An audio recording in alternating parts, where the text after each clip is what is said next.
c'est vrai que maintenant, assez souvent, j'essaie de l'aborder parce que je m'aperçois que finalement, on sait assez peu de choses sur ce terrorisme. On est souvent un peu perdu. Et je vais peut-être commencer par vous faire passer un rapide sondage. Les questions sont oui ou non, enfin les réponses sont oui ou non. J'ai deux questions à vous poser. Et puis, et puis on retrouvera sans doute ça au fur et à mesure qu'on va avancer. Alors, je vois que ça arrive au compte-gouttes. Là, j'imagine que le cours précédent s'est terminé il n'y a pas très longtemps.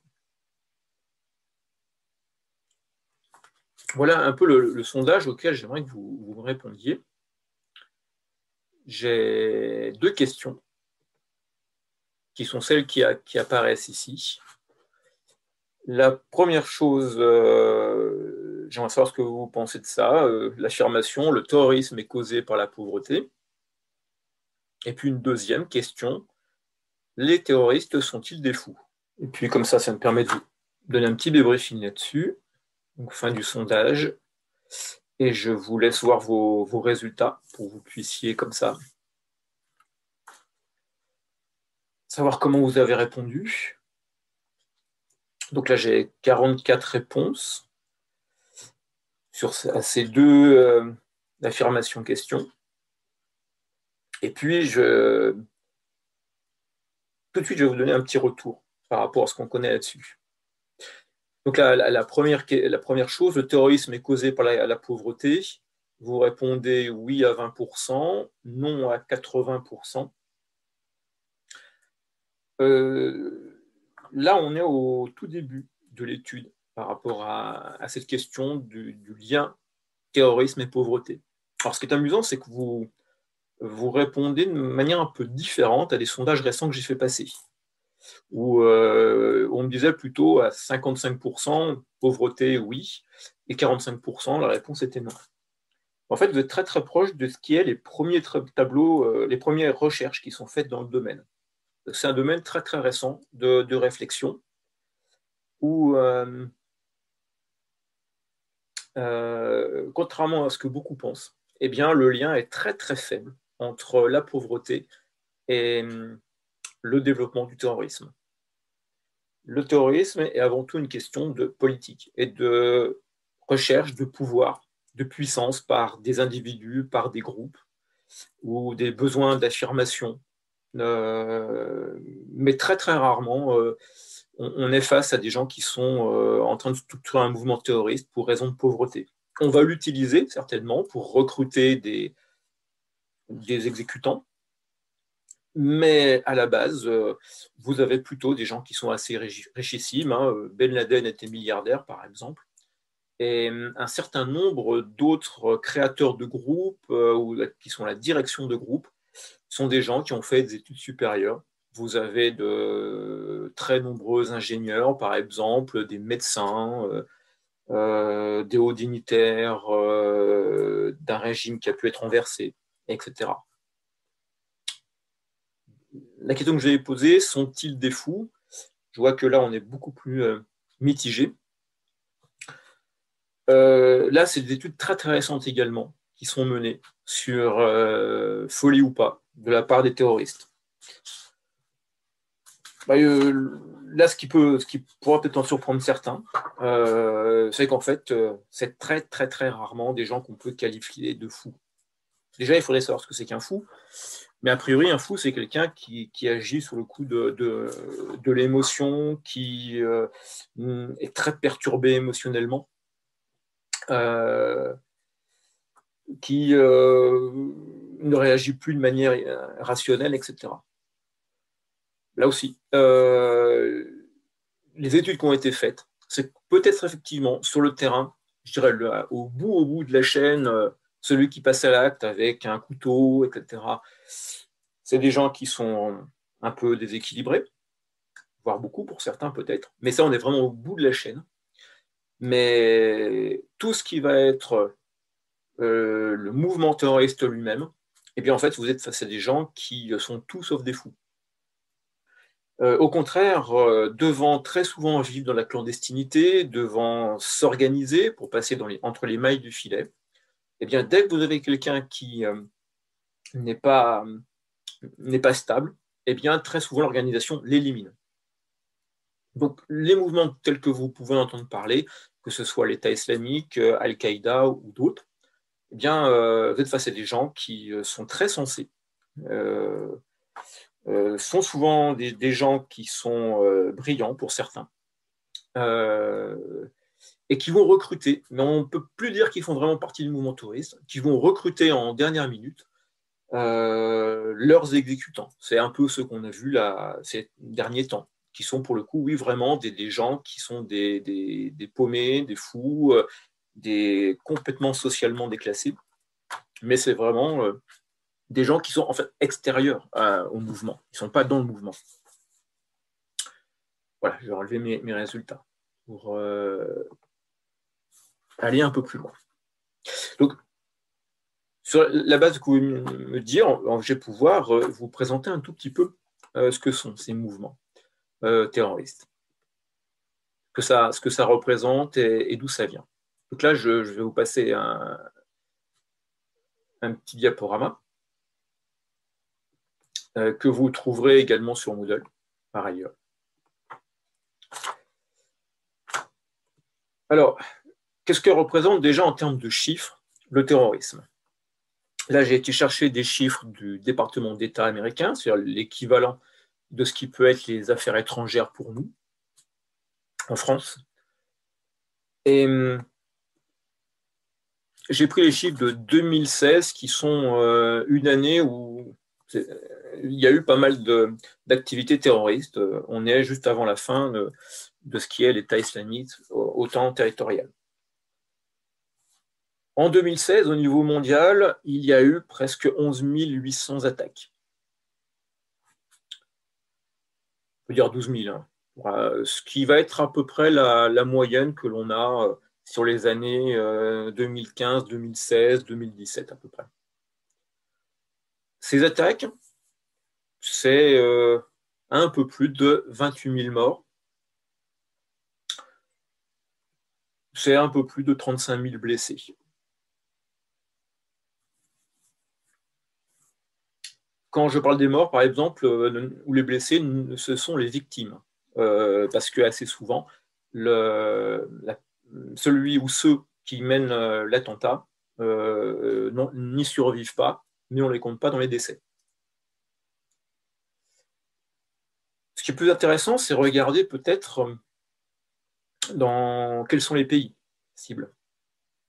Alors nous, on est très sensibilisés à ce qui se passe chez nous, très récemment, mais c'est vrai que vous verrez que si on met bout à bout les attaques et leur côté létal, on est très très loin dans les classements.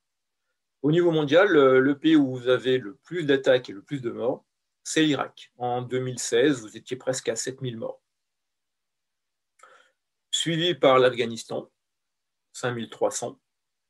Le Nigeria, 4 900. Donc là, c'est Boko Haram, le Nigeria. La Syrie, à 2 700 morts. Là, je parle d'attentats. Je ne parle pas de ce qui peut être guerre que l'on a pu connaître en Syrie. Donc, attentat, c'est par exemple attentat à l'explosif, des choses de ce type-là. Le Pakistan, 1 millier de morts. Ce qui fait que vous voyez, les 5 premiers pays qui comptent le plus d'attentats qu'on appelle létals, c'est avant tout des pays qui sont des pays avec des troupes connues depuis longtemps et qui sont des pays en développement. Si on s'intéresse aux pays occidentaux, les États-Unis, l'Union européenne, pardon, 151 morts, les États-Unis, 34 en 2016. Par contre, c'est vrai que si vous regardez nous, les médias, c'est effectivement ceux dont on parle beaucoup. Et les États-Unis, d'ailleurs, pour une partie des victimes d'attentats, c'est des victimes qui se situaient en dehors du territoire des États-Unis eux-mêmes. L'Inde, 289, la Chine, 50. Ce qui est par contre un chiffre exceptionnel parce que on est très très souvent proche de 2 ou 3 par an, pas plus. Là, c'était l'année où vous aviez pas mal de mouvements, notamment dans les populations ouïghours. Brésil, 0. simplement parce qu'au Brésil, vous avez beaucoup de criminalité, mais vous n'avez pas en fait d'attentats ou très peu. Voilà ce qui vous donne sous forme de graphique, hein, ce que l'on vient de voir. Et il est certain que si vous reportez sur le graphique les quelques pays que je viens de vous donner, vous voyez qu'en fait, ce qui nous émeut beaucoup au niveau global, et par rapport à la situation de certains pays, on est quand même plutôt très éloigné de ces chiffres. Voilà, pour vous mettre un petit panorama de ce que ça représente annuellement. Et on est sur à peu près ces chiffres, hein, d'une année sur l'autre depuis quelques temps. Alors, la question, c'est aussi la question de est-ce qu'on est face à quelque chose qui est récent ou pas. Excusez-moi, je vais vous mettre la carte. Vous avez une carte, hein, que je vous rajoutais ici, puisque vous avez depuis maintenant une dizaine d'années un institut, qui est l'Institut pour l'économie et la paix, qui publie, alors vous l'avez en version numérique, en version papier, tout ce que vous voulez, un index sur le terrorisme année après année. Et donc, sur la carte que je vous présente, hein, plus c'est rouge foncé et plus c'est une zone qui est risquée. Vous ne serez pas étonné, vous retrouverez l'Irak, la Syrie, l'Afghanistan, etc. sur cette carte. Et plus vous allez vers une couleur claire, plus vous êtes sur des zones où le terrorisme est faible. Alors, l'origine du terrorisme, c'est tout sauf quelque chose de récent. Bien au contraire, on peut remonter très très loin dans le temps. Alors, je suis remonté un peu loin dans le temps, pas tant que ça, mais un tout petit peu, puisque là, vous allez trouver certains éléments qui sont très présents aujourd'hui. Donc, je suis remonté au XIe siècle pour parler d'une secte qu'on appelle la secte des assassins. Vous devez certainement connaître, hein, puisque un jeu vidéo est devenu célèbre sur la base de cette secte. Cette secte des assassins se constitue au sud de la mer Caspienne, là où vous avez une chaîne montagneuse, qui est la chaîne de l'Elbrouz. Donc des sommets plutôt assez élevés, puisque vous êtes, pour certains, à 5000, 6000 mètres d'altitude.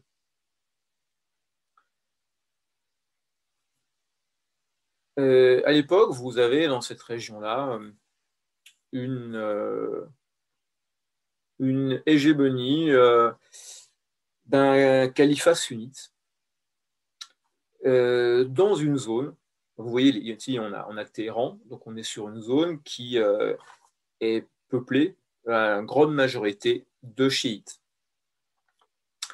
Et donc, ce califat règne d'une main de fer, hein, sur la région.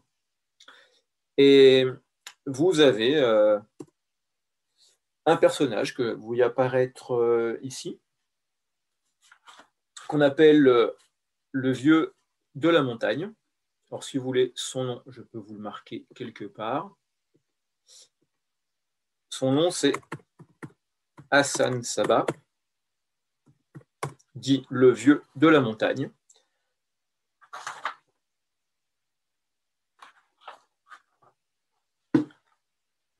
Et ce personnage, eh bien, va créer un mouvement qu'on appelle une secte, qui va se réfugier dans les montagnes et qui va recruter des partisans de manière un peu particulière. Si vous voulez, sa période de vie, hein, c'est 1034-1124, il est mort à 90 ans.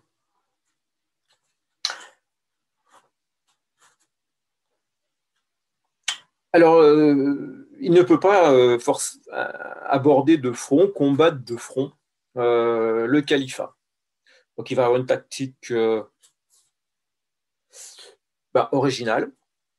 Il va aller recruter dans les villages qui environnent sa forteresse des combattants. Donc, il repère des gens qui semblent plutôt assez vigoureux, assez débrouillards.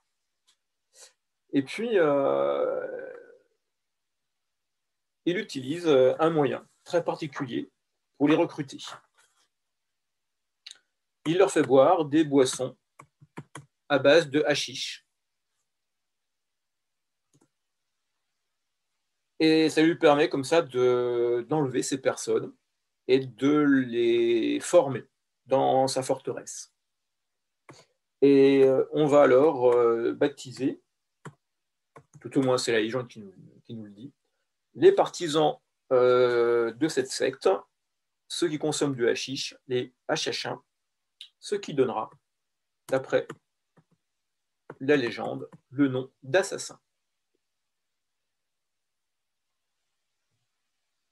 Et à partir de là, il va utiliser ses partisans qu'il va envoyer par groupe de 6 tuer des notables du califat, donc des gouverneurs de province par exemple. Et l'arme choisie est toujours la même. Il est choisi d'utiliser le poignard. Les assassins qui sont envoyés par le vieux de la montagne, eh bien en fait n'ont pas d'espoir de retour. C'est des gens qui vont mourir au combat. Ils poignardent leurs victimes et ensuite se laissent tuer sur place.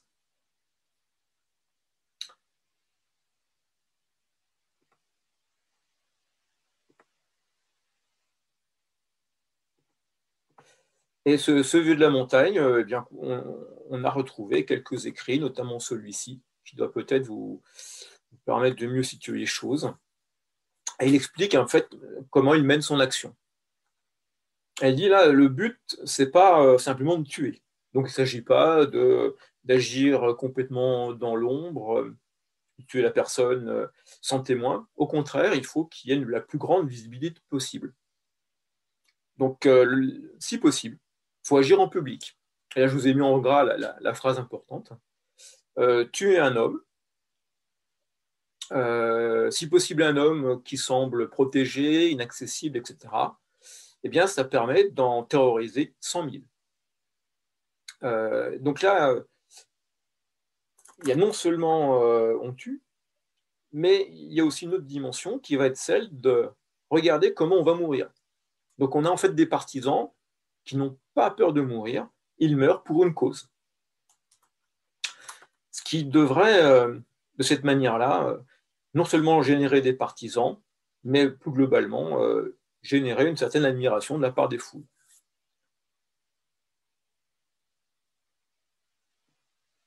Et le but, c'est pas de tuer seulement dans un cadre de défense, c'est pas du tout l'idée, mais au contraire, c'est par cette exemplarité convertir et recruter encore plus facilement.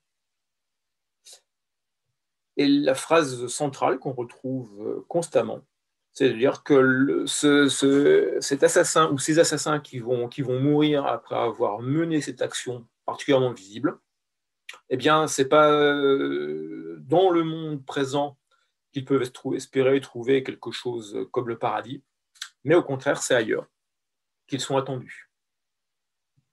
Bon, ça, c'était écrit au XIe siècle, ça a un millier d'années. Et ça va traverser les âges jusqu'à aujourd'hui sans aucun problème et être repris dans son mode opératoire.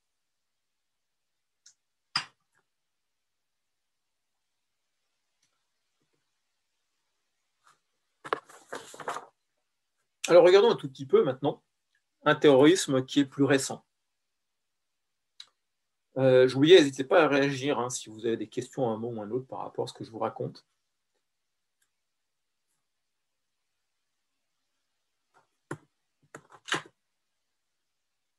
On va définir dans les temps récents 4 périodes. Donc vous avez un chercheur de l'Université de Californie, David Rapoport, qui nous dit on a en fait 4 périodes dans ce qui est le monde, le temps présent, qui peuvent apparaître. Et on est sur des périodes qui sont à peu près de 30 à 40 années. Voilà, il y a 4 grands mouvements terroristes. On a la période des anarchistes, on a une période qui peut être basée sur l'anticolonialiste, une vague de nouvelle gauche Et puis la dernière, la vague religieuse. Et c'est des périodes à peu près 30-40 ans. Attention, ça ne veut pas dire aussi que quand une nouvelle vague arrive, l'ancienne est disparaît complètement des écrans radars. Ça peut très bien rester.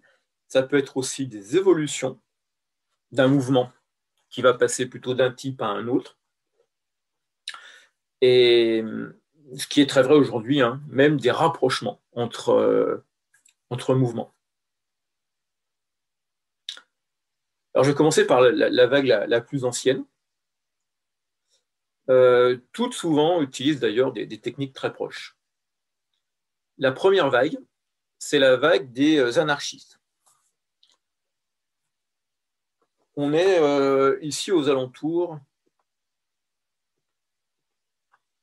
des années 1870 et vous avez quelques grands noms, notamment celui que je vous ai mis en photo, qui est Bakounine. Les principaux théoriciens du terrorisme sont russes à l'époque.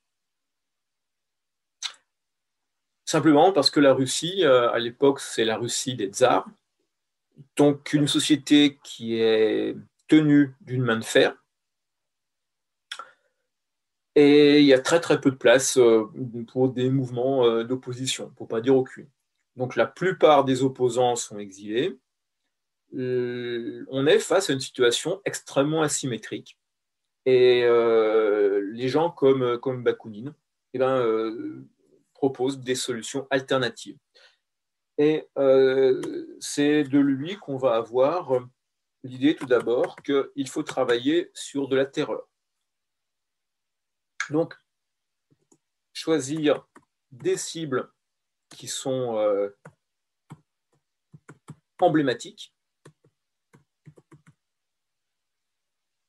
Donc, tout au sommet de la pyramide sociale, extrêmement élevé, des gens qui sont censés être plutôt très bien protégés et qui tiennent les rênes du pouvoir. Et montrer que si on peut toucher ces personnes-là, eh bien, nul n'est à l'abri de ces groupes anarchistes terroristes. Ils vont utiliser aussi les outils de communication modernes de l'époque.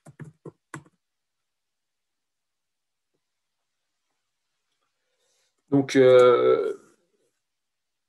pour l'époque, quand on est en 1870, 80, 90 et plus tard, le moyen de communication le plus moderne, ça vous fera sourire, c'est le télégraphe, qui permet de faire passer de l'information sur de très grandes distances.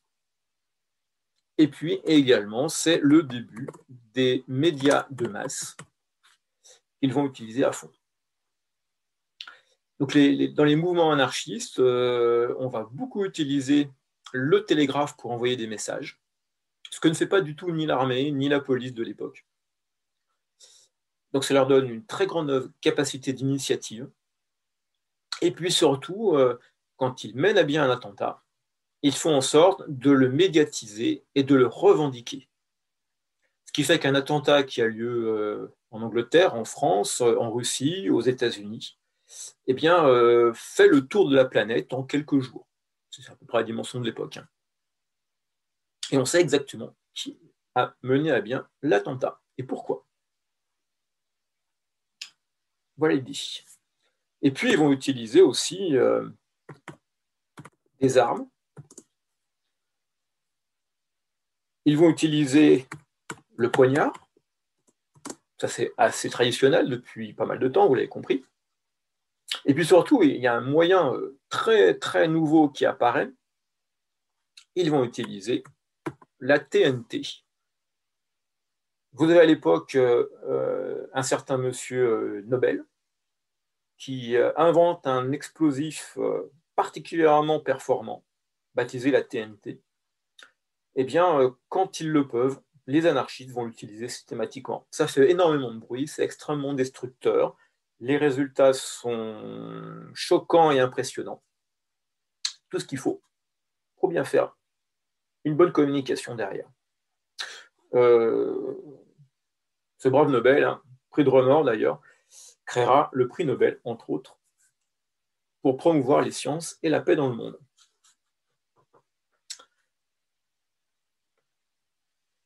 Alors, je vais vous montrer quelques-uns des grands attentats de l'époque qui sont particulièrement marquants et qui vont marquer les esprits.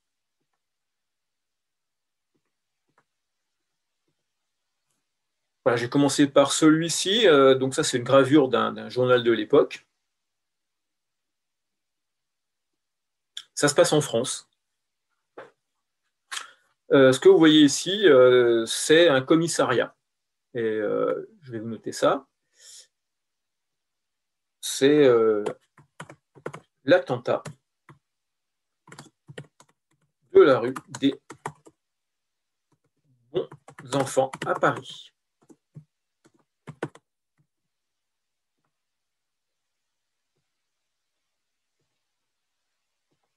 Alors, l'attentat de la rue des Bons Enfants, c'est quelque chose qui va beaucoup faire parler de lui parce qu'il a lieu en 1892. Alors, qu'est-ce qui se passe? Alors, vous voyez un peu la gravure, elle vous donne quelques pistes. En 1892, vous avez une grève générale des mineurs. Vous avez une société qui exploite des mines, qui exploite aussi d'ailleurs les mineurs, et ceux-ci décrètent une grève générale.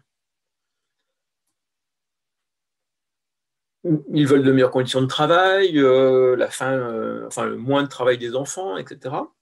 La direction de la société refuse complètement de les écouter, et le gouvernement de l'époque soutient la direction de ces mines.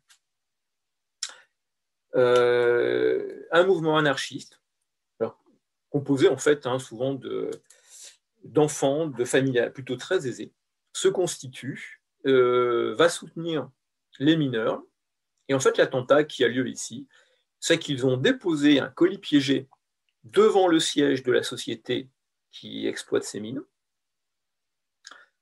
Le colis piégé a été repéré. Et donc, vous avez des gendarmes, des policiers de Paris, qui amènent le paquet dans le commissariat. Très mauvaise idée, puisque dans le commissariat, le colis explose, et vous avez ici le résultat de l'affaire. Donc le gouvernement s'empare de l'affaire, demande à ce que l'on arrête le plus rapidement possible ces anarchistes, et puis surtout, le gouvernement et le Parlement de l'époque votent une loi afin de restreindre la possibilité de faire grève.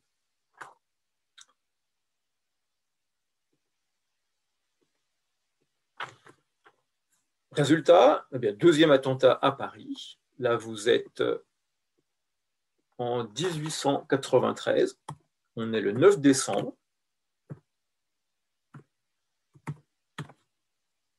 Et là, vous avez une chose qui s'est rarement reproduite depuis. Vous avez un attentat au Palais Bourbon. Voilà, vous avez aussi une gravure de presse de l'époque. Vous voyez derrière l'orateur de la fumée blanche. Un colis piégé a été déposé au sein de l'Assemblée nationale. Ce qui va faire redoubler d'activité la police. On va commencer à spécialiser certaines unités de police pour retrouver ces mouvements de terroristes, ce qui n'était pas du tout le cas avant. Et il commence à rencontrer des premiers succès, puisque une partie des terroristes de l'époque sont arrêtés. Mais les principaux restent encore en activité. D'où cette troisième gravure de l'époque. Ici, c'est encore de nouveau l'explosif. C'est une bombe qui est déposée au Café Terminus de Paris le 12 février 1894. La bombe est posée sur une terrasse. Vous voyez ici le terroriste qui est en train d'être arrêté par des policiers. Et cette bombe explose sur la terrasse et va faire une petite dizaine de morts, entre autres. Vous voyez ici, on a un policier qui a été tué dans l'explosion, plus quelques autres. En fait, on a eu, vous voyez, une évolution du mouvement, d'ailleurs au passage. Au début, on visait la direction uniquement des mines en grève. Puis ensuite, on s'est tourné vers le gouvernement. Et puis, quand on commence à s'affaiblir, qu'on a toujours besoin d'essayer de faire parler de soi, faire parler de son mouvement, là, on fait un attentat beaucoup plus à l'aveugle. C'est une terrasse de café. Ça peut être un peu n'importe qui est à cette terrasse. Et puis, sur la fin, puisque le mouvement est quasiment intégralement arrêté par la police, vous avez une dernière chose qui se passe, le 24 juin 1894. Vous avez ceci. C'est le dernier attentat de ce mouvement parisien. Ici, c'est le président de la République française de l'époque, qui s'appelle Sadi Carnot,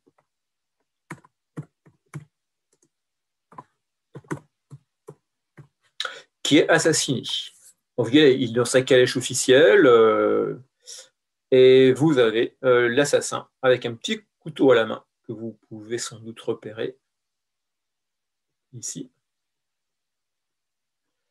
qui vient de donner un coup de couteau mortel au président de la République, qui va mourir quelques heures plus tard.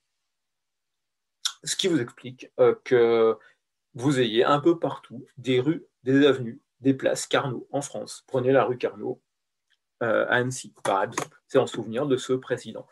C'est le seul président français qui a été tué lors d'un attentat, au passage, à ce jour.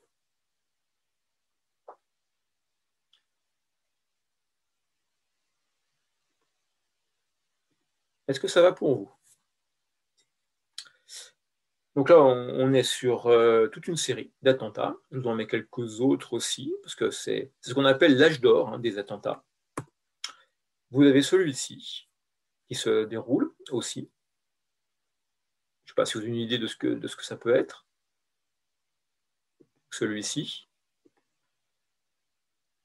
Là, on est le 13 mars 1881. On est à Moscou. Et l'attentat que l'on a ici, c'est l'attentat contre le tsar Alexandre II.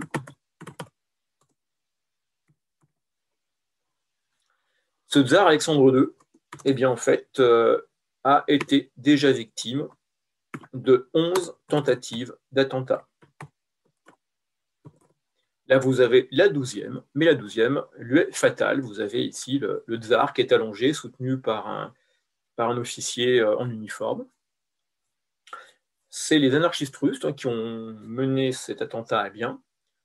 Et là, c'est un attentat à l'explosif. Ils ont caché sous les pavés de la rue une bombe. Alors, les coups précédents, ça sautait avant ou après le passage du convoi officiel. Et la 12e tentative, là, ils ont réussi à bien mettre en place le timing. La bombe a explosé au passage du carrosse impérial, faisant de très nombreuses victimes, dont le tsar lui-même.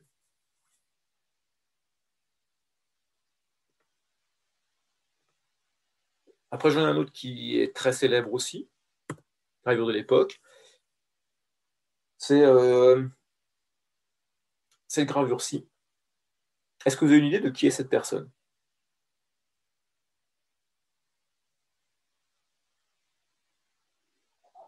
Non. Non? Écoutez, elle est extrêmement connue. Je suis sûr qu'à un moment, vous avez vu un film ou autre chose. Cette personne, c'est Si. Élisabeth, dite Sissi, l'impératrice Sissi, qui est assassinée le 10 septembre 1898 sur les quais à Genève. L'impératrice venait très régulièrement à Genève. C'est l'épouse de François-Joseph, l'empereur austro-hongrois. Et vous avez ici un anarchiste serbe qui lui plante un petit couteau ici dans la poitrine. Sur le coup, l'impératrice n'a quasiment rien senti, elle se sent essoufflée, fatiguée. Sa dame de compagnie, que vous voyez sur le côté gauche, la prend alors par le bras, elle fait quelques mètres. Elle retourne en fait, à son hôtel, qui est juste à côté de l'actuel pont du Mont-Blanc. Et puis là, l'impératrice ne peut plus marcher, s'effondre, on l'emmène à l'hôtel, et elle va mourir dans une des chambres de l'hôtel, hôtel toujours en exploitation d'ailleurs. On peut vous faire visiter la fameuse chambre. Alors évidemment, ça choque énormément les esprits de l'époque, parce que cette impératrice est très très populaire en Europe. Les films, vous avez Sissi impératrice, etc., vous montrent un peu ce personnage particulier. Et puis alors, l'impact est assez important, parce que l'empereur et l'impératrice n'ont pas d'enfants, mais François-Joseph est amoureux fou de son impératrice, et elle intervient énormément dans la marche des affaires, conseille son mari, voire fait plus que le conseiller. Elle a un vrai rôle politique. Et on dit qu'à la mort de Sissi, François-Joseph n'a plus jamais été le même. Il n'avait plus à prendre de décision, en tout cas bien réfléchie. Et puis, il y aura un autre attentat, mais ça, vous le savez, hein, c'est l'attentat de Sarajevo en 1914, où un autre anarchiste serbe va tuer le dernier héritier du trône austro-hongrois. Et ça sera le début de la Première Guerre mondiale. Alors, je ne vais pas vous dire que cet attentat de Genève, quelque part, est une des causes de ce qui est la Première Guerre mondiale, mais en tout cas, ça a largement changé les capacités de jugement de l'empereur d'Autriche-Hongrie. Je vous en mets encore un autre, quelques-uns, pour vous montrer que là, à l'époque, on cherche avant tout à impressionner en allant tuer des personnes de très très haut niveau social. Vous avez aussi celui-ci. Ça se passe en Italie.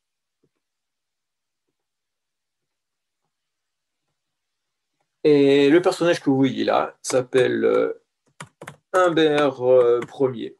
C'est le roi d'Italie, qui est assassiné le 6 septembre 1901 par un anarchiste calabrais. Vous voyez ici de nouveau assassinat au couteau. Vous voyez le couteau très fin ici, qui va tuer le roi d'Italie. Alors là, de nouveau, les redressements sont énormes. Vous voyez que les dates sont très très rapprochées. Hein. Et puis je vous en mets un petit dernier, parce que c'est aussi à se rappeler. Voilà, vous avez cette gravure-là aussi. Est-ce que vous savez où ça se passe, ça? Et qui est ce monsieur? C'est aux États-Unis, non? C'est aux États-Unis, vous voyez là, une bannière américaine derrière, la Stars Stripe. Ça se passe dans l'inauguration d'une foire. Un monsieur là se fait prendre de nouveau un petit coup de couteau très fin, ce qu'on appelle un stylet, vous voyez ici. Et qui est ce personnage? Le président. C'est le président des États-Unis. C'est le président McKinley. Il est poignardé lorsqu'il vient inaugurer cette foire. Là, on est aussi en 1901. Quelques instants plus tard, hein, le président va décéder. Et en son honneur, parce que on va donner son nom au plus haut sommet, aux plus hautes montagnes américaines. Vous connaissez le mont McKinley, qui a été nommé en son hommage. Là aussi, retentissement mondial. C'est pour ça qu'on parle de l'âge d'or de l'assassinat pour cette période. Après l'assassinat de Sissi et du président américain, eh bien, les polices des principaux pays d'Europe ont beaucoup appris. Les principaux mouvements anarchistes vont être démantelés. Et puis le monde passe à autre chose. En 1914, on passe à la Première Guerre mondiale. Il y a d'autres choses maintenant qui passent au premier plan.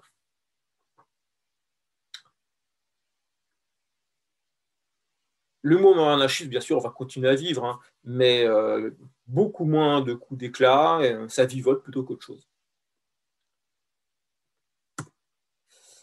Avec les années 1920, eh bien, on a une nouvelle vague de terrorisme qui apparaît. C'est ce qu'on appelle le mouvement anticolonialiste, qui durera une bonne quarantaine d'années. Là, on est sur tous les mouvements indépendantistes, d'autodétermination qu'on va pouvoir connaître.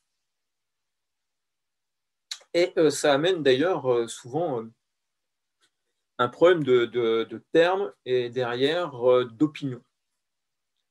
Voyons ça. Voilà, je vous montre d'abord une première photo. Est-ce que vous avez une idée de qui sont ces gens? C'est les soldats africains qu'on a envoyés pendant la Première Guerre mondiale. Alors ça ressemble à du soldat, mais ce ne sont pas des soldats officiels. Ce que vous avez ici, c'est en fait un mouvement terroriste. Là, vous avez devant vous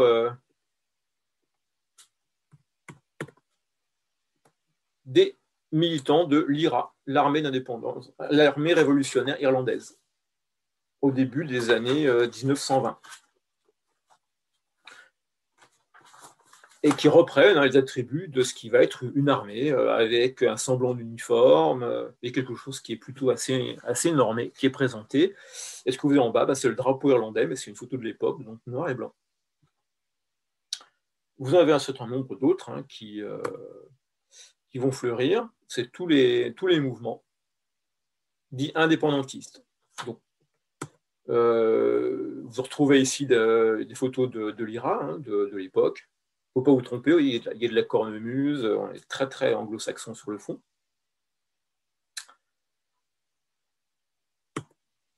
Mais ça peut être aussi le Front de libération nationale algérien. Vous avez ici les principaux leaders hein, qui avaient été arrêtés, là on est dans les années 1960. Vous retrouvez Ben Bella, etc. La totalité a été arrêtée quasiment à l'époque.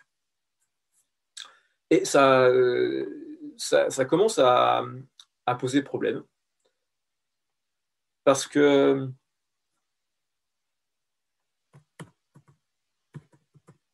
dans ces mouvements anticoloniaux d'indépendance, les terroristes des uns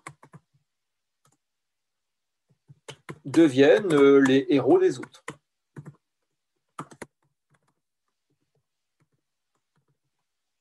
Donc, par exemple, les membres de l'IRA seront vus par les Anglais de Londres comme des terroristes, des assassins, des meurtriers, etc. Par contre, la population irlandaise, et notamment une partie de la population protestante nord-irlandaise, va les considérer vraiment comme des libérateurs, des héros, tout sauf des assassins. Et les assassins, c'est plutôt les Anglais de ce point de vue-là, pour eux. Ça sera la même chose en Algérie. Durant la guerre d'Algérie, vu de Paris, de la population française, le FLN et les mouvements comparables, ce sont des terroristes, des assassins, des gens sanguinaires, etc. Vu d'Algérie, pour une partie en tout cas de la population algérienne, ce sont au contraire des libérateurs, des héros, etc. Et qui luttent, eux, contre la terreur imposée par les gouvernements. Oui, attendez, conversation.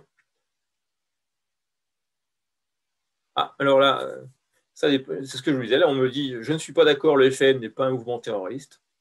C'est ce que je dis. Le problème, c'est que tout dépend où on se situe. Certains vous diront, ce sont des héros, ce sont des libérateurs, mais d'autres vous diront, ce sont des terroristes et des assassins. Et ça reste le fond du problème.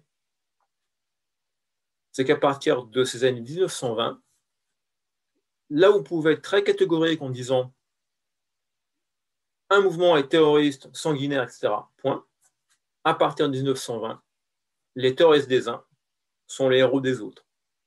Et que là, ça devient une question de point de vue, et non plus une règle générale. Ce qui nous posera un problème jusqu'à aujourd'hui. Hein. quand Kofi Annan a voulu, dans le début des années 2000, faire admettre une définition claire du terrorisme par les Nations Unies, eh bien, on est en 2020, on n'a toujours pas réussi à définir ceci, parce que les points de vue et les intérêts sont beaucoup trop divergents.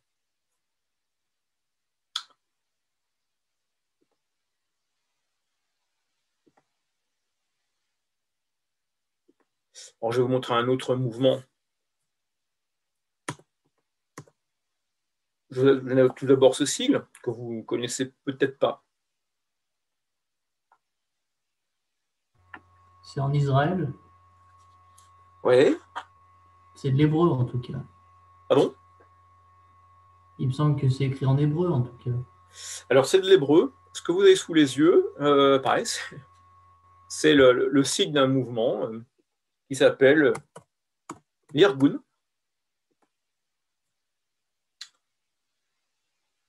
qui est le sigle d'un mouvement de libération nationale, ou pas. Je vais reprendre un tout petit peu aussi l'histoire de cette zone, très compliquée. Lorsqu'on est à la fin du 19e siècle,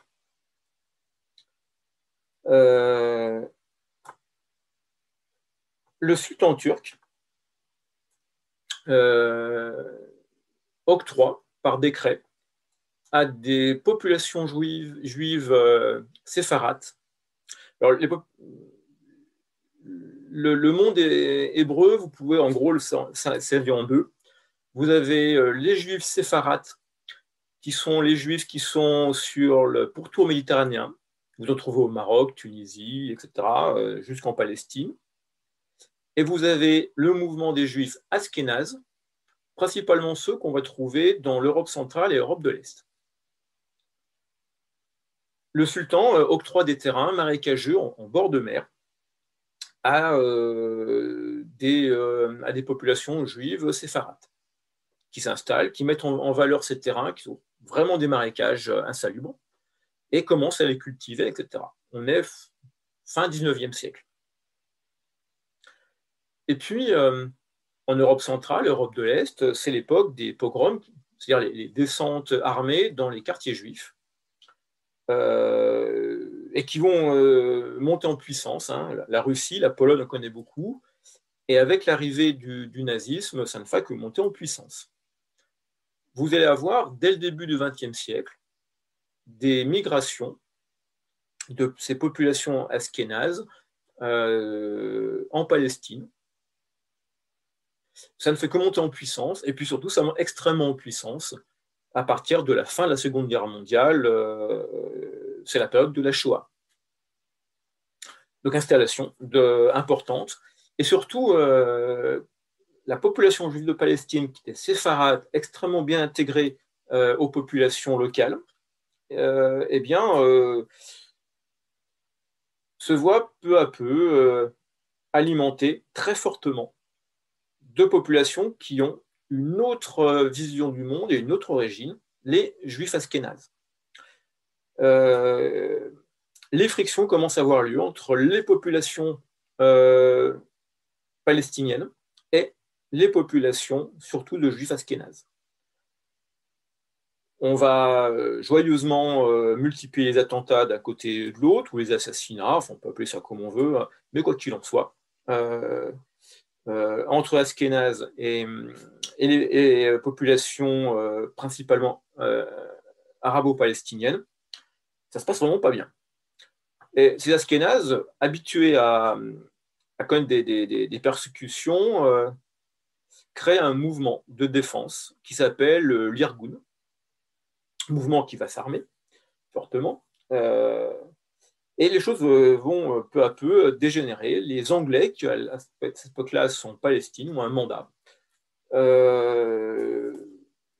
Tentent comme ils peuvent de s'interposer. Il est compliqué de ne pas prendre parti pour l'un ou pour l'autre, d'ailleurs. Et que généralement, quand vous êtes dans une situation où vous essayez de faire la part entre les uns et les autres, c'est là où vous prenez les coups. Et entre autres, les Britanniques vont connaître un attentat particulièrement meurtrier de la part de l'Irgun.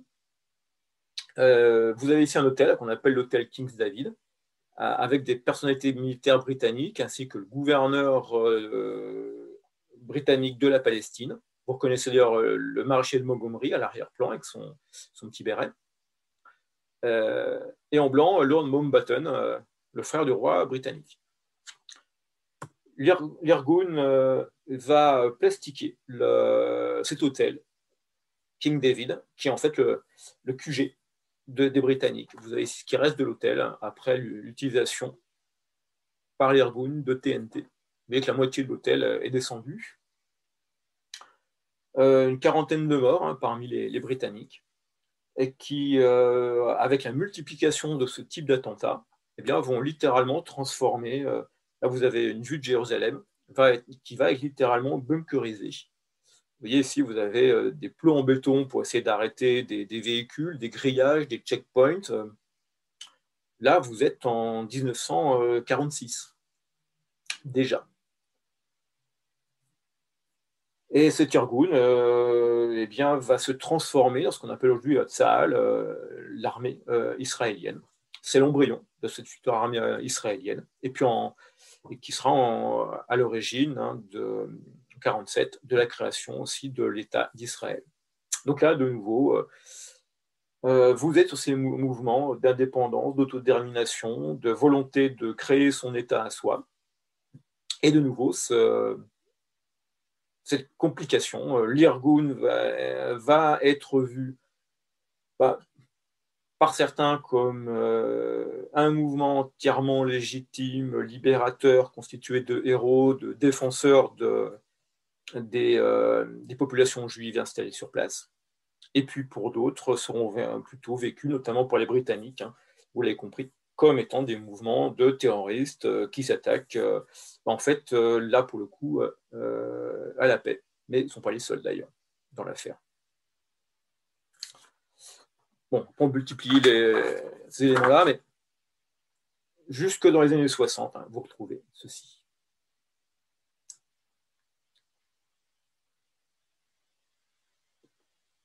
Troisième mouvement, le mouvement de la nouvelle gauche.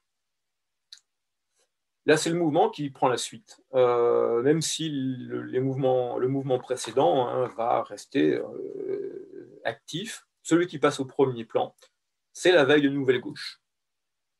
On est face à un contexte qui a pas mal évolué.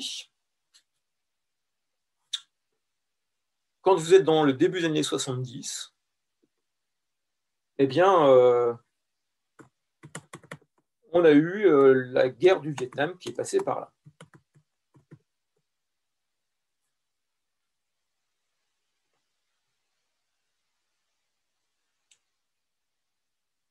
La guerre du Vietnam laisse une impression étrange. On n'est plus sur vraiment de l'auto-indépendance, on est sur des confrontations des deux grandes idéologies du moment.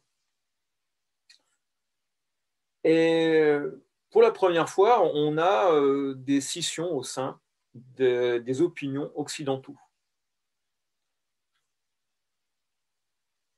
Tant en Europe qu'en Amérique du Nord, eh bien, on voit apparaître des mouvements qui contestent le capitalisme en parlant d'un impérialisme. Et on voit alors ces mouvements devenir un peu plus radicaux et utiliser des méthodes de guérilla. Ça sera vrai en Amérique latine.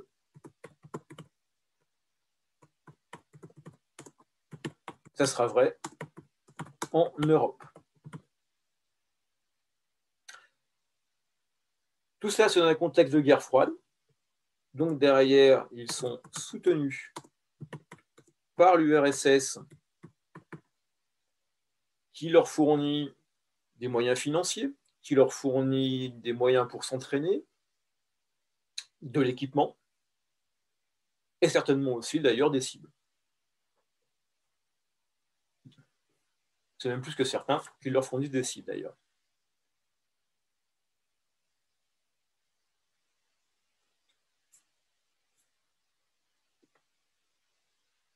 Et quelques-uns de ces mouvements, vous les connaissez peut-être.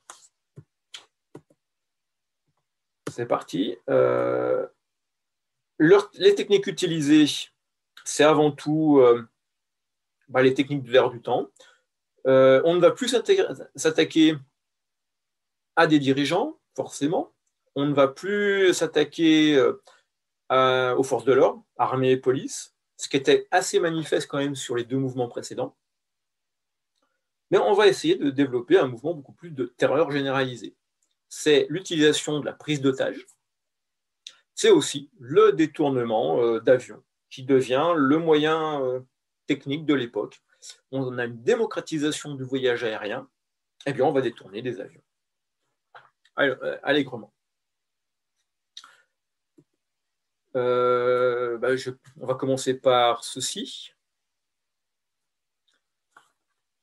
Un des premiers détournements d'avions organisé par le RAF. Pour ceux qui connaissent, c'est la fraction armée rouge, Rote Armee Fraktion. Vous êtes en Allemagne. Et on va avoir une année qui est une année de terreur en Allemagne. C'est l'année 1977. Cette année 1977, il y a deux événements majeurs en Allemagne.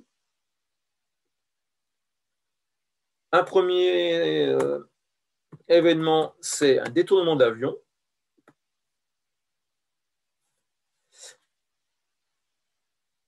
De la Lufthansa, excusez-moi, écoute fatigue, de la Lufthansa, un avion civil.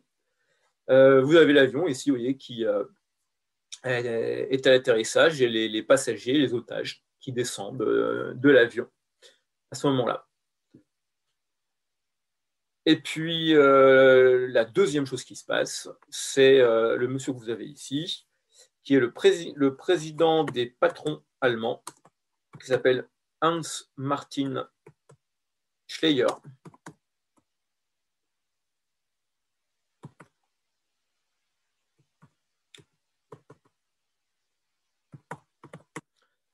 Qui est enlevé et exécuté par la fraction armée rouge. Et cette fois, on s'attaque à des personnages économiques qui ont certes une dimension politique, mais qui ne sont plus des chefs de gouvernement, etc. C'est le chef du patronat allemand. Alors, cette fraction armée rouge va connaître là son année de gloire, va procéder à régulièrement des attentats durant une petite dizaine d'années, jusqu'à à peu près au milieu des années 80. Elle va être très grandement financée par l'URSS. Et vous voyez l'étoile rouge là, avec le pistolet mitrailleur, n'est pas un hasard. Et la quasi-intégralité des membres de l'armée rouge, en fait, sont des étudiants issus de familles aisées allemandes de l'Ouest. Pas du tout d'ouvriers ou autres, tel qu'on aurait pu le penser.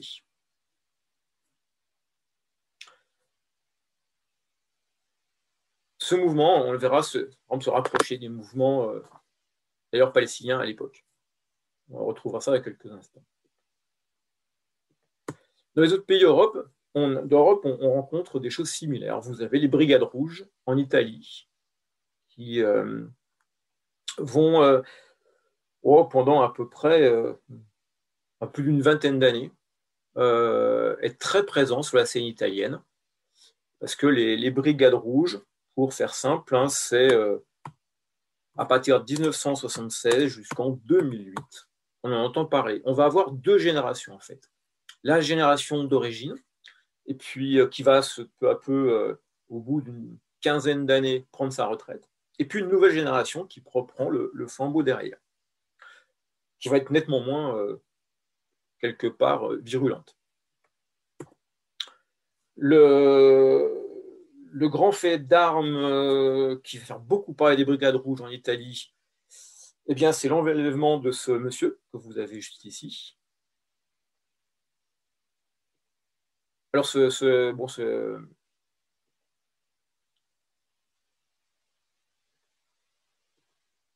l'ai perdu. Ce monsieur s'appelle Aldo Moro, extrêmement célèbre en Italie.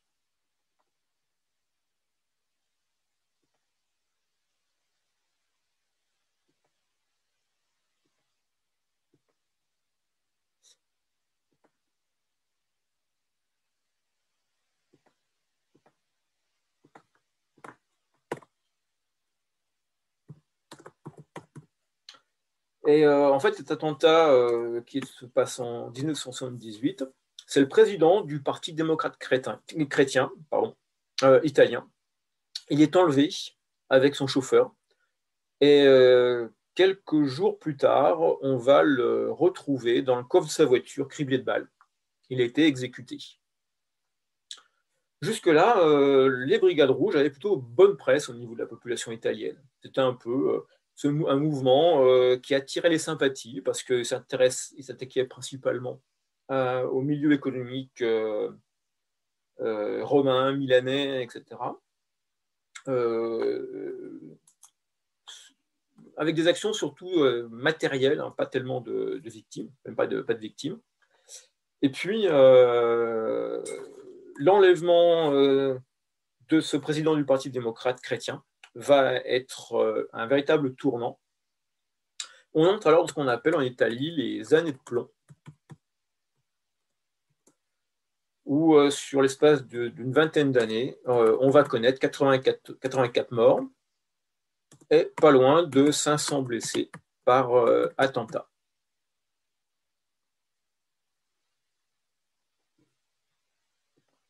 Ils vont être pourchassés par les polices italiennes, la plupart vont être arrêtés, une partie importante va se réfugier en Amérique latine, certains en France aussi. Hein. C'est le contentieux qu'on a avec l'Italie qui revient régulièrement, parce qu'on a un ancien membre des Brigades Rouges qui, pendant 25 années, s'est caché en France et qu'on a refusé d'extrader en Italie.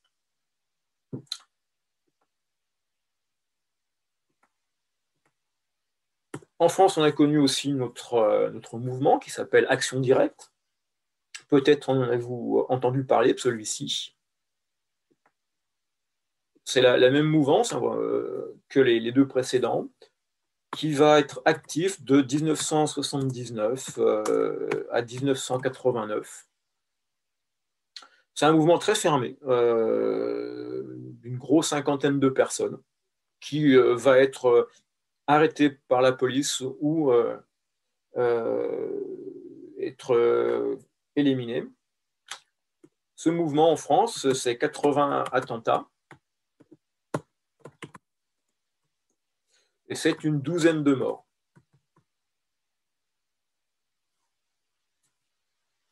Vous avez 2 attentats qui sont restés et qui ont là aussi fait perdre beaucoup de soutien au mouvement Action Directe.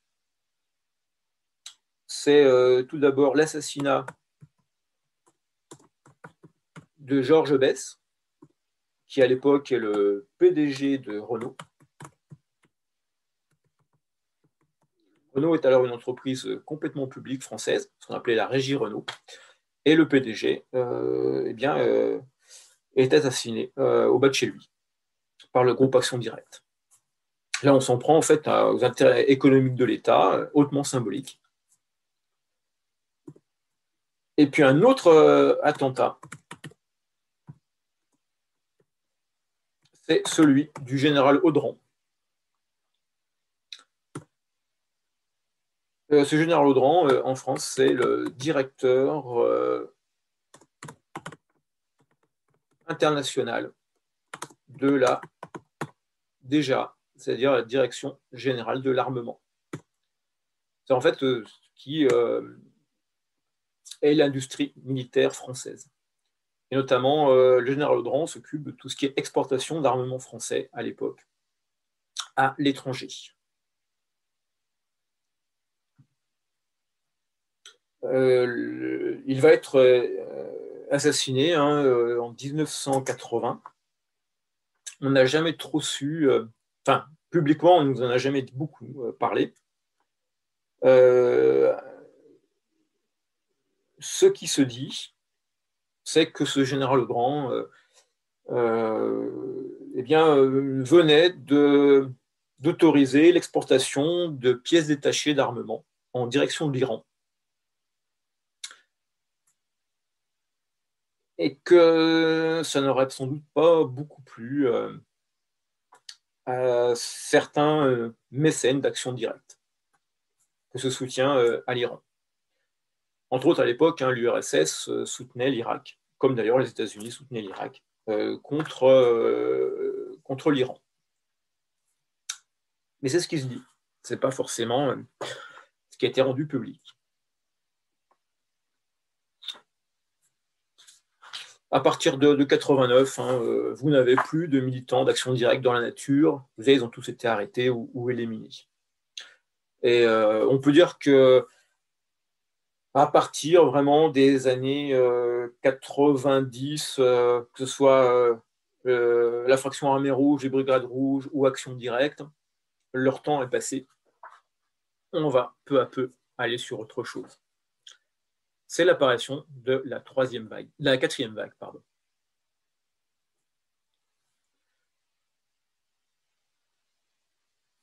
Est-ce que jusque-là j'ai été clair?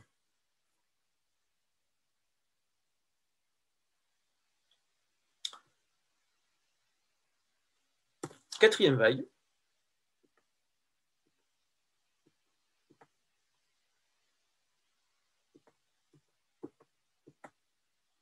La vague dite... c'est un peu vite. Il n'y a pas un titre. La vague dite religieuse. Voilà, c'est là que la vague dite religieuse. Trois événements importants qui se passent tous la même année. Vous avez cette première photo et puis celles qui suivent. Alors, les trois photos, ici, sont d'une importance très, très grande, puisque ça nous suit jusqu'à aujourd'hui. La première photo que vous voyez ici, c'est une photo qui nous renvoie à la révolution islamique d'Iran.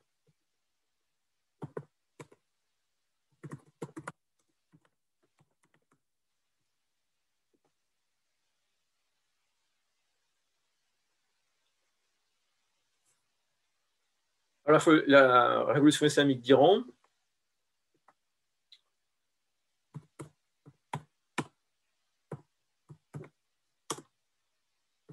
elle se déroule sur à peu près une année. Plus personne ne s'en souvient de cette histoire-là.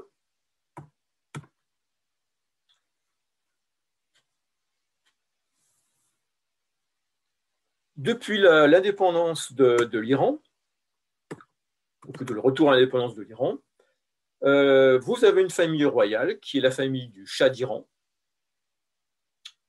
qui dirige le pays. L'Iran est un pays pétrolier, la rente pétrolière est abondante, et à la tête de l'Iran, ce Shah et sa famille ont mis en place un régime autoritaire, corrompu, les deux vont bien ensemble. L'Iran est un allié des États-Unis. Vous vous rappelez, je vous ai parlé du pacte de Bagdad. Le seul problème, c'est que cette famille du Shah d'Iran, les Pahlavis, ont de moins en moins bonne presse aux États-Unis. Aux États-Unis, le président, c'est Jimmy Carter, président démocrate. Et on est au moment, on est aux États-Unis, où sous l'administration Carter, on pense que l'éthique, les valeurs morales sont très importantes. Et donc les États-Unis prennent du recul par rapport au régime iranien de l'époque. À partir de début janvier 1978, on commence à avoir des mouvements populaires qui demandent plus de liberté, plus d'égalité économique emmenés par les étudiants des universités de Téhéran, mais aussi par des mouvements ouvriers, etc. Dans un premier temps, le Shah envoie sa police anti-émeute. Les mouvements continuent, montent en puissance, jusqu'au moment où il demande à l'armée d'intervenir. L'armée iranienne va être très réticente à intervenir, va difficilement suivre les ordres. Peu à peu, le mouvement va de plus en plus s'amplifier. Et puis d'un coup, on apprend le 11 février 79, parce qu'une année entière s'est écoulée, on apprend que le Shah d'Iran et sa famille ont pris l'avion et ont fui l'Iran. C'est la chute du régime. Dans un premier temps, un gouvernement de transition se met en place. Et puis alors, on a un personnage à Paris que Valéry Giscard d'Estaing a une bonne idée. Il le met dans l'avion, direction Téhéran. Ce personnage s'appelle l'ayatollah Khomeini, dont vous voyez la photo, hein, enfin le cadre là tenu par le monsieur sur la photo. L'ayatollah Khomeini, au sommet de la hiérarchie religieuse iranienne. Et en fait, quand il revient à Téhéran, c'est une arrivée triomphale. Il y a déjà ses partisans sur place. Et ce mouvement politique d'Iran se transforme alors en une révolution islamique qui va conduire à la création de la République islamique d'Iran quelques semaines plus tard. Un régime particulier où vous avez en fait à la tête du pays à la fois un président élu, mais également une autorité religieuse, à l'époque l'ayatollah Khomeini. Et les deux vont gérer alors le pays. Le président n'est président que s'il a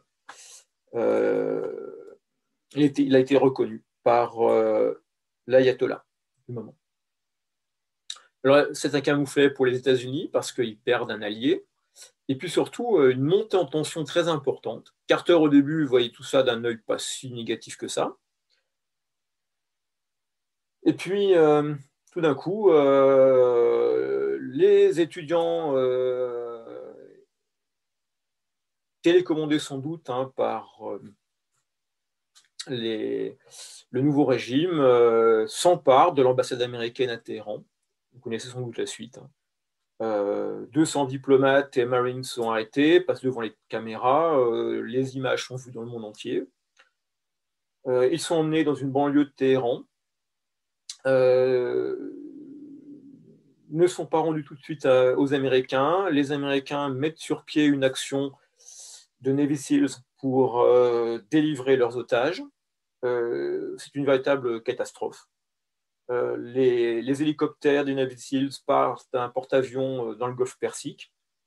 8 hélicoptères ont décollé. Il y en a 2 qui connaissent des pannes, repartent sur le porte-avions, et les 6 autres, ça va de mal en pis, s'écrasent dans le désert iranien. Et on a alors des images d'hélicoptères américains. On voit bien les emblèmes américains qui sont à moitié calcinés dans le désert. L'échec du commando est patent. Les États-Unis sortent ridiculisés, et vous avez cette montée en tension qu'on connaît jusqu'aujourd'hui entre les États-Unis et l'Iran. Donc ça, c'est la première nouveauté. Un régime islamique se met en place. Vous avez un deuxième événement important. C'est ce que vous avez à la photo de droite ici. Est-ce que vous avez une idée de ce que ça peut être?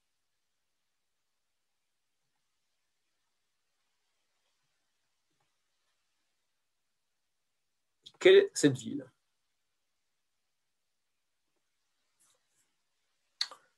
Eh bien, là, vous êtes à la Mecque. Et ce que vous voyez, c'est la grande mosquée de la Mecque avec de la fumée, simplement parce que vous avez la grande mosquée de la Mecque qui a été prise d'assaut par 200 fondamentalistes.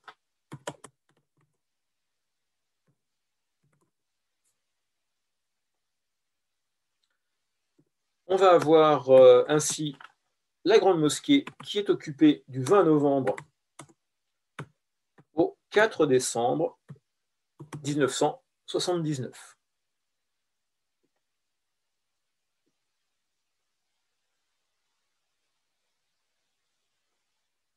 Donc la mosquée est occupée.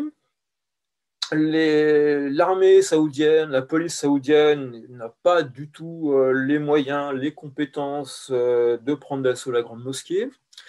C'est compliqué à tout point de vue parce que vous êtes là face à un des principaux lieux saints de l'islam. Donc vous imaginez bien qu'un assaut par les forces de sécurité, c'est très très délicat. Non seulement, et puis vous avez beaucoup d'otages aussi dans la mosquée qui ont été retenus. Donc les Saoudiens au début ne font pas grand-chose. Et ils font appel alors à un nouveau mouvement français qui s'appelle le GIGN, qui envoie des hommes sur place. Alors, le GIGN ne peut pas intervenir, simplement parce que l'entrée de la Grande Mosquée est compliquée pour quelqu'un qui n'est pas musulman. Donc là, on a des gendarmes français sur place qui vont, en quelques jours, entraîner les forces saoudiennes et mettre au point, surtout, le plan d'attaque.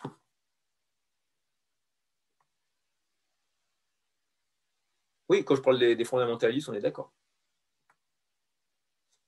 Et qui vont mettre en place le plan d'attaque. Ils ont repéré qu'il y avait des canalisations qui circulaient dans la Grande Mosquée, et donc proposent aux Saoudiens d'envoyer des gaz dans les canalisations, et dans le même temps, des commandos saoudiens prennent d'assaut la Grande Mosquée. Et l'assaut se fait le 4 décembre 1979. Et l'assaut est un succès. Une grande partie de ces fondamentalistes meurent durant l'assaut. Et puis vous avez un personnage, alors évidemment à l'époque on ne fait pas grand cas, mais vous avez le grand frère, enfin un des grands frères de Ben Laden, qui fait partie des gens qui sont arrêtés dans la Grande Mosquée. Alors l'affaire était sérieuse, parce que si vous vous souvenez, j'ai dû vous le dire, le régime saoudien repose avant tout sur le fait que la famille régnante est la gardienne des lieux saints. Et là, la prise d'otage de la Grande Mosquée, c'était avant tout montrer la famille saoudienne qui avait failli à sa mission. Et puis ensuite, vous avez le troisième événement majeur qui se passe, c'est celui que vous avez en dessous, mais là je pense que vous avez assez vite compris ce qui se passe. Vous voyez ici, vous avez une colonne de blindés qui avance avec un drapeau rouge. Et bien là, c'est l'invasion de l'Afghanistan. On est le 24 décembre 1979. L'armée soviétique passe la frontière.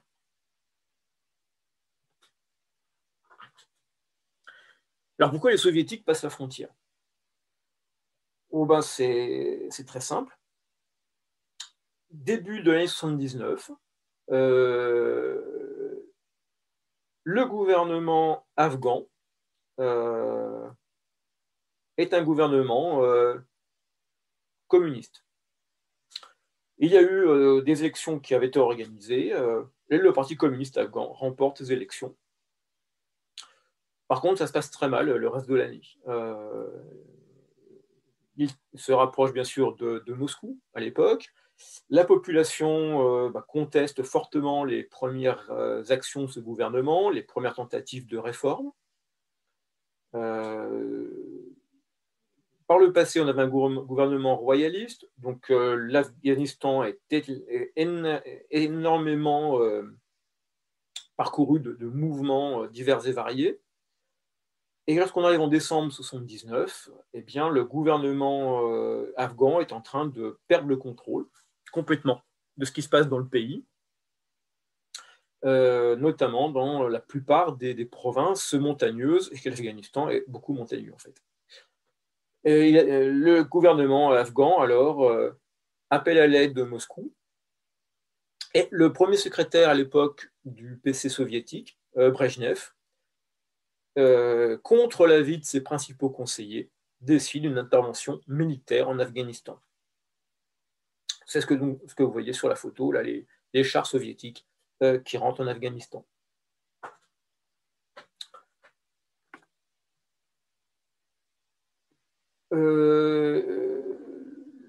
L'Afghanistan, eh bien, ça sera à partir de là 10 années de guerre.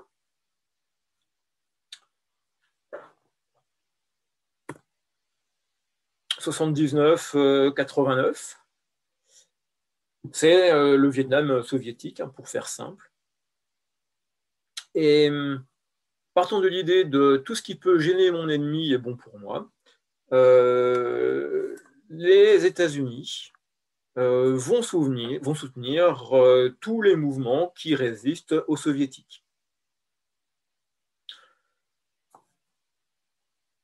Certains mouvements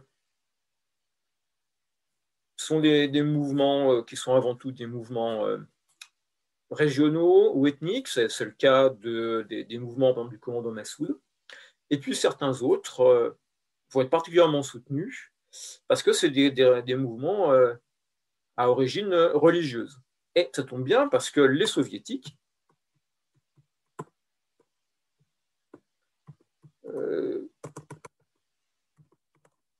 sont avant tout anti-religieux. C'est le principe de l'État soviétique.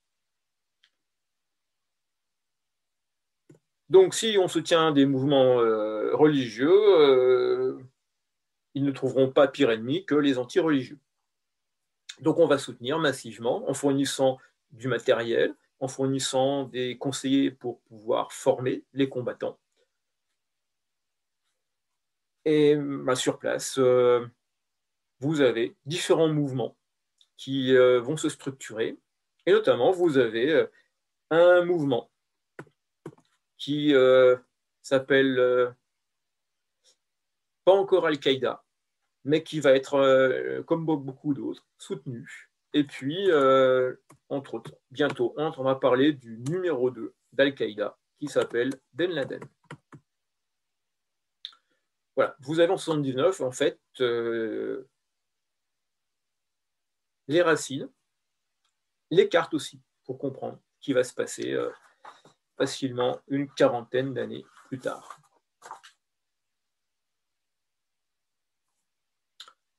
Ça va pour vous pour l'instant? Monsieur, c'était qui le numéro 1 d'Al-Qaïda de cette époque? Très bonne question. Ça va me revenir. Excusez-moi? On n'en a pas beaucoup entendu parler de ce numéro 1 d'Al-Qaïda. Ouais, il faut juste que je me rappelle son nom. Ça va me revenir. Mais en vous en parlant, je me suis dit, je ne me rappelle plus de lui. Je crois que j'ai trop obligé de fouiller dans mes notes pour le retrouver.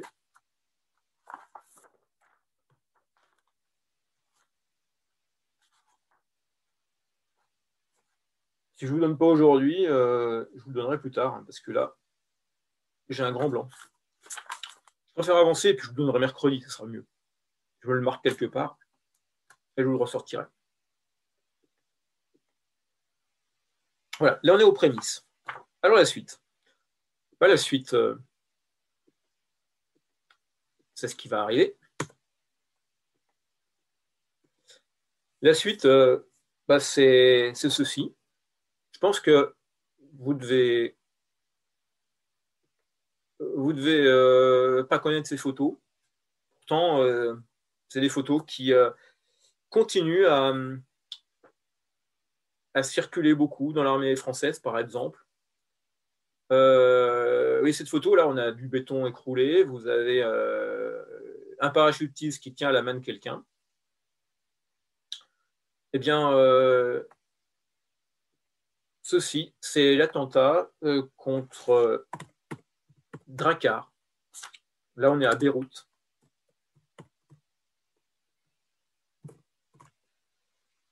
Et une date à se rappeler, 23 octobre 1983.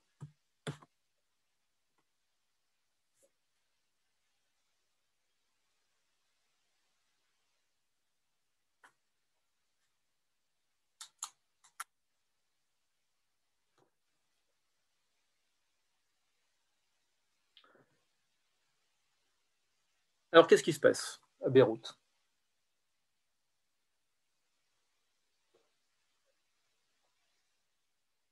Vous avez au Liban, depuis quelques années, une véritable situation de guerre civile. Le gouvernement a complètement disparu de l'horizon radar. Et là, de multiples groupuscules se combattent les uns les autres, avec l'omniprésence de l'OLP, l'Organisation de libération de la Palestine, qui a été véritablement le détonateur au sein de la crise libanaise. Des troupes françaises et américaines sont sur place pour tenter de s'interposer entre les différentes factions locales. Les troupes françaises sont très présentes. Et le 23 octobre 1983, le QG des troupes françaises connaît un attentat suicide a priori. Cet attentat suicide, on a 59 para-français qui sont tués dans cet attentat. Dans le bâtiment, a priori, une voiture suicide est rentrée, remplie d'explosifs, a sauté dans le parking souterrain. Et c'est le plus grand nombre de morts de l'armée française depuis la guerre d'Algérie.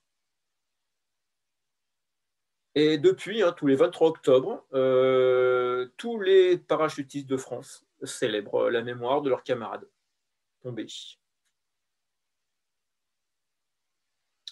Alors, 53 morts, 59 morts, pardon. Par contre, vous avez une centaine de blessés. L'explosion a été terrible, certains ont perdu la mémoire, ne se rappellent de rien. On a du mal à savoir qui est le commanditaire de l'attentat. Il y a deux versions, la version américaine, la version française. J'y reviendrai. De manière complètement simultanée, de manière complètement simultanée, vous avez un même attentat, mais cette fois-ci, c'est le QG des Américains à Beyrouth qui saute. Le QG des États-Unis, c'est 240 Marines qui sont tués. Mais c'est simultané.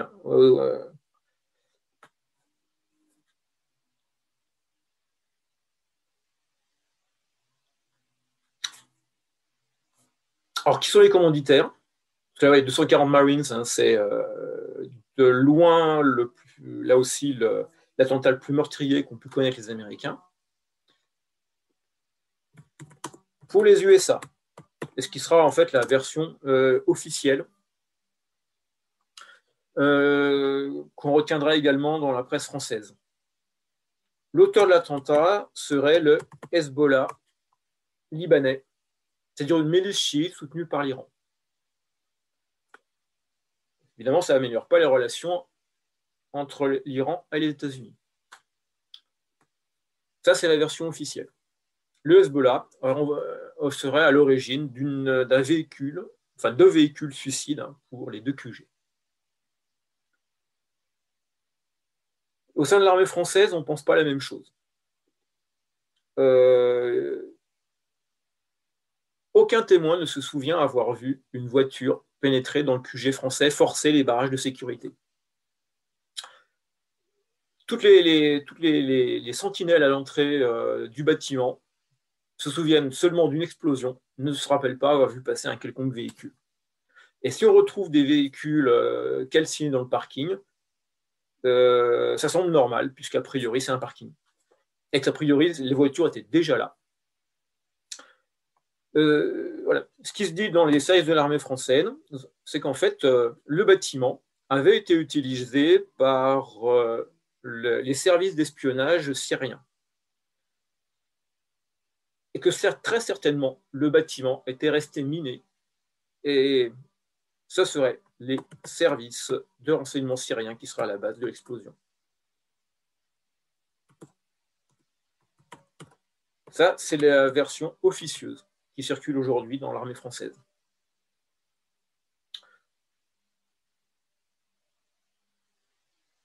Bon, on est en 2020, ça n'a pas été tranché plus que ça. Aussi parce que derrière, vous imaginez bien qu'il y a des fortes implications diplomatiques qui sont à la clé. Avec la version Hezbollah, ça plaît plutôt assez bien.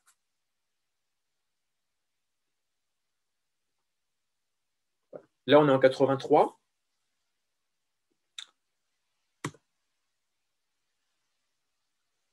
Et puis, les États-Unis ne voient pas venir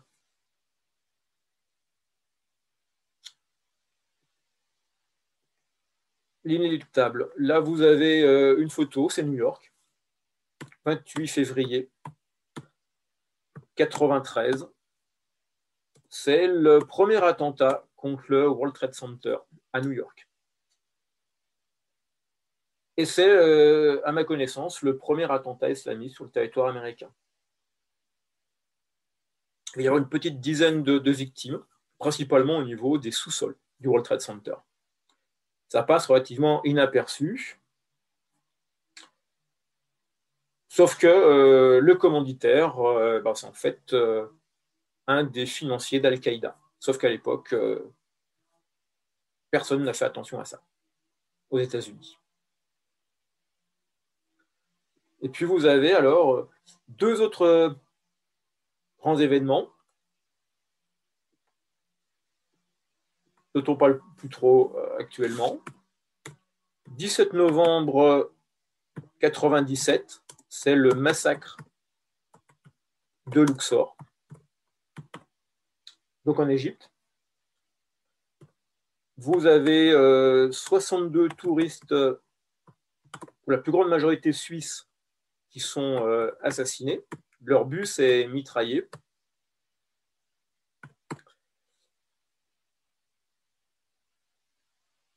Et les femmes du groupe de touristes sont mutilées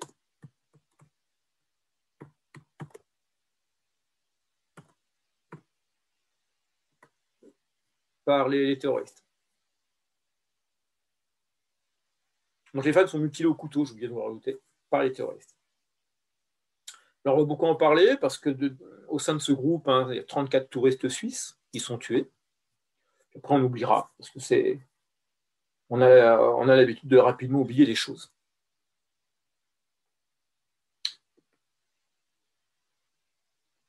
Et puis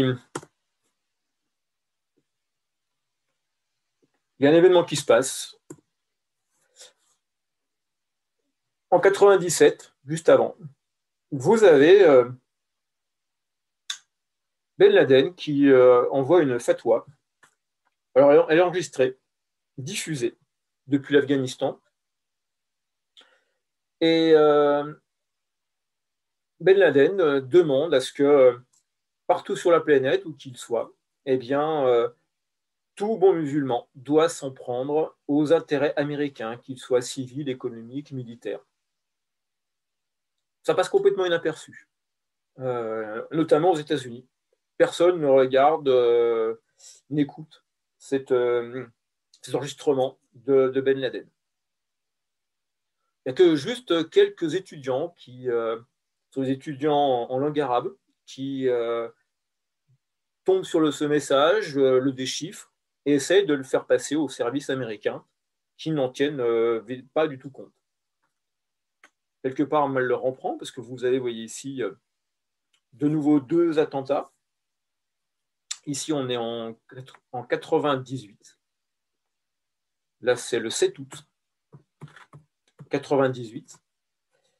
Et 2 attentats simultanés sont menés. Le premier, la photo que vous avez à gauche, eh bien, on est à Nairobi. Vous êtes au Kenya. C'est l'ambassade américaine qui est attaquée par une voiture piégée. C'est 213 morts.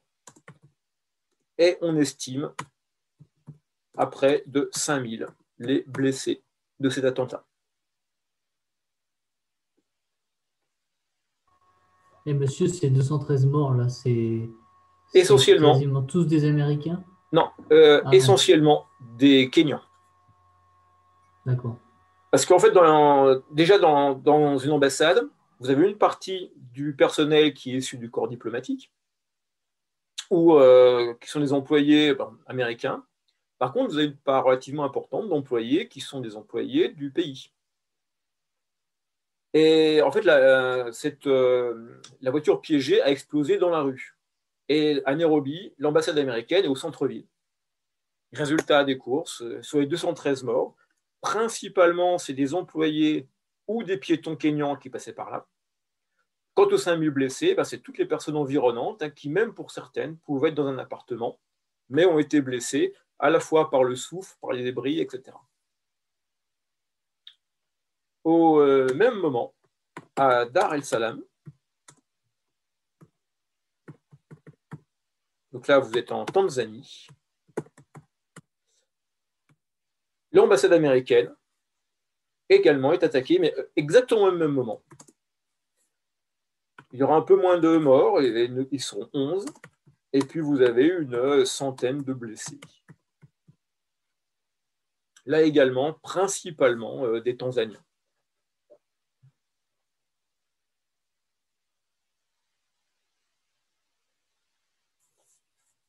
Et là, complètement simultané. Exactement à la même heure, les 2 ambassades sont attaquées. La situation va continuer, puisque quelques jours plus tard, vous avez un destroyer américain dans le Golfe qui est attaqué, donc le Golfe Persique, qui est attaqué par un Zodiac suicide.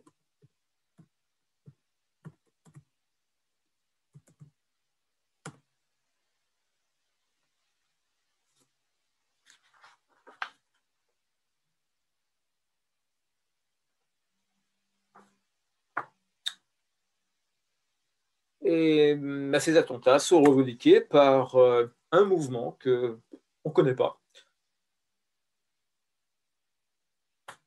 qui s'est baptisé Al-Qaïda.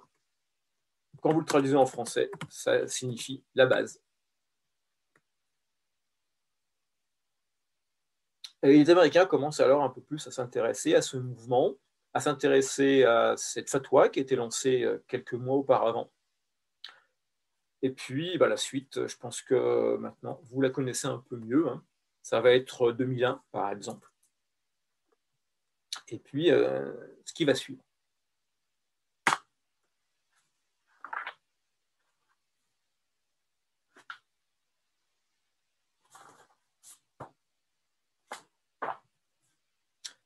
Est-ce que ça va?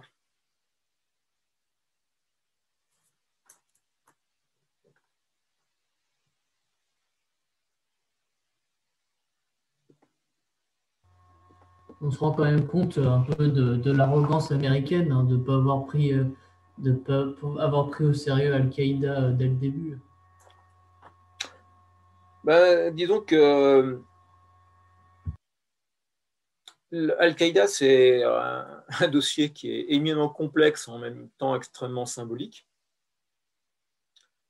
D'une évolution globale.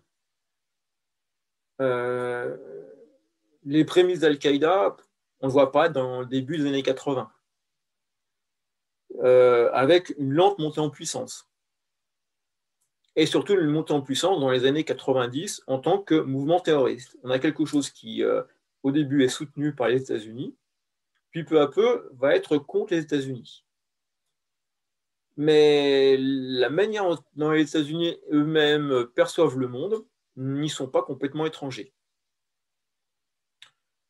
Je m'explique. Hein. À partir des années 90, enfin, même juste après la chute du mur, les États-Unis, mais ça je vous l'ai déjà dit, se sont dans une position d'hyperpuissance et l'impression que l'intégralité de la planète va les suivre dans ce qui est finalement plus largement une culture américaine. Et qu'il y a quelques petits points sur la planète qu'il va falloir remettre un peu au pli, entre autres l'Irak et quelques autres. Ça, j'en ai déjà parlé. Et le vrai changement de nature d'Al-Qaïda, en fait, se produit juste après la première guerre du Golfe. Quand l'Irak de Saddam Hussein envahit le Koweït, puis fait peser une certaine menace sur l'Arabie Saoudite, Ben Laden rentre au pays et propose au roi Faisal à l'époque, roi saoudien, eh bien, de mettre les moyens de sa petite association à sa disposition pour défendre l'Arabie Saoudite. Le roi Faisal lui dit merci beaucoup, mais je pense que l'armée américaine sera sans doute beaucoup plus capable de nous soutenir que votre mouvement. Enfin, c'est l'armée de Saddam Hussein. Première guerre contre le Golfe, on connaît la suite, hein, c'est la victoire de la coalition. Pour pouvoir intervenir en Irak, des bases ont été installées en Arabie Saoudite et dans certains pays environnants, donc des bases américaines entre autres. Et avec la fin de la première guerre du Golfe, certaines bases restent de manière permanente, afin d'aussi envoyer un message très fort à Saddam Hussein de ne pas y revenir et de sécuriser le secteur. Et ça, c'est très mal vécu, entre autres, par Ben Laden, mais aussi par d'autres fondamentalistes, puisque ces bases américaines sont vécues comme étant des bases de non-musulmans sur une terre sacrée de l'islam. Et c'est sur ce principe-là que Ben Laden va se montrer de plus en plus anti-américain et va commencer à mettre en place cette série d'attentats et cette fatwa dont je vous ai parlé. Mais c'est vrai que les Américains, là-dessus, n'ont pas vraiment vu l'arrivée de tout ceci, tellement persuadés que, en fait, toute la planète allait les suivre et aller dans le même sens qu'eux. C'est-à-dire développement commerciaux, d'une culture américanisée, du droit commercial et du droit tout simplement américain, et que tout le reste était archaïque et ne pouvait que disparaître, puisqu'on avait mieux. On avait le Coca-Cola, etc., à proposer. Et ça, là, maintenant, on sait que ça n'a pas du tout suivi cette tendance, pour le fond. Si je fais simple. Voilà, donc, je vous en mets encore 3 secondes. On y reviendra mercredi. Mais on n'a pas, aujourd'hui, de définition du terrorisme. Et c'est un peu notre gros problème. Parce que si vous avez une définition, vous pouvez faire du droit derrière. Par exemple, aujourd'hui, on sait ce que c'est qu'un crime contre l'humanité. On l'a défini à Nuremberg, etc. Donc on peut avoir du droit, on peut mettre en place un tribunal, on peut mener des actions. Le terrorisme, c'est un sujet extrêmement difficile, pour plusieurs raisons.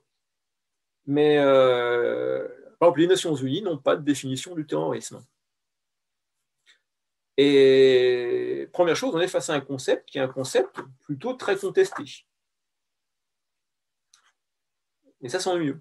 Je vous ai il y a quelques instants, voilà des personnages. Ce monsieur à moustache, que vous connaissez peut-être ou pas.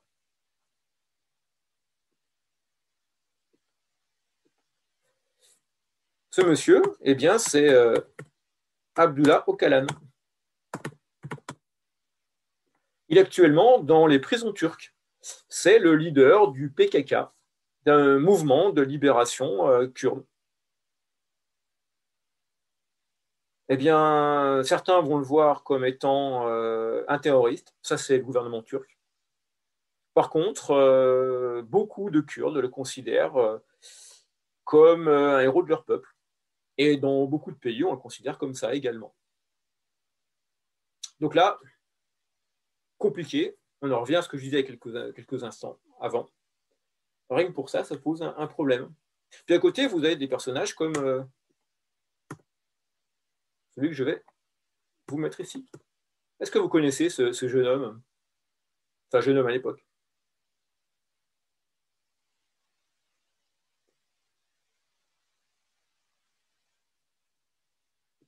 Il a l'air sympathique, hein, vous ne trouvez pas?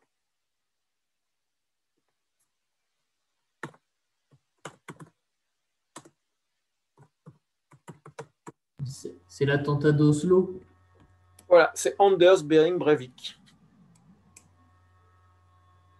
Un militant d'extrême droite, alors extrême droite, qui va perpétrer un véritable massacre d'étudiants sur une petite île scandinave, où il va tirer sur tout ce qui passe, au nom d'une idéologie d'extrême droite et d'une pureté de la société norvégienne. Eh bien, voilà, comment mettre dans le même panier, donner une définition commune entre quelqu'un qui est, pour le coup, contrairement à ce qu'on pouvait utiliser au début, un pur tueur qui va tirer dans une foule d'étudiants, il y a eu 80 et quelques morts. Il tire sans chercher à comprendre qui est qui, le but étant d'éliminer, et quelqu'un qui, certes, va être responsable d'attentats, mais dans une dimension politique, pensée, stratégie et de défense du peuple kurde. Compliqué de mettre ça dans le même panier, entre autres. Mais vous voyez, j'en peux rajouter aussi celui-ci de monsieur, le Che Guevara, qui est-ce? Un terroriste, un mythe? Allez savoir. Et puis celui-ci, pareil. Yasser Arafat, leader de l'OLP. Que dire de lui? Oui, 4 personnages, certains, peut-être unanimité pour dire effectivement un assassin, mais vous parlez de Che Guevara dans certains pays d'Amérique latine, c'est un héros. Certains l'ont peut-être en photo sur leur t-shirt, dans leur chambre, en poster, etc. Mais si vous en parlez à des Américains, par exemple, ou à certains Cubains, ils ne seront peut-être pas de cet avis-là. Même chose pour Öcalan, même chose pour Yasser Arafat. Donc ça, déjà, le problème, on le pose ici.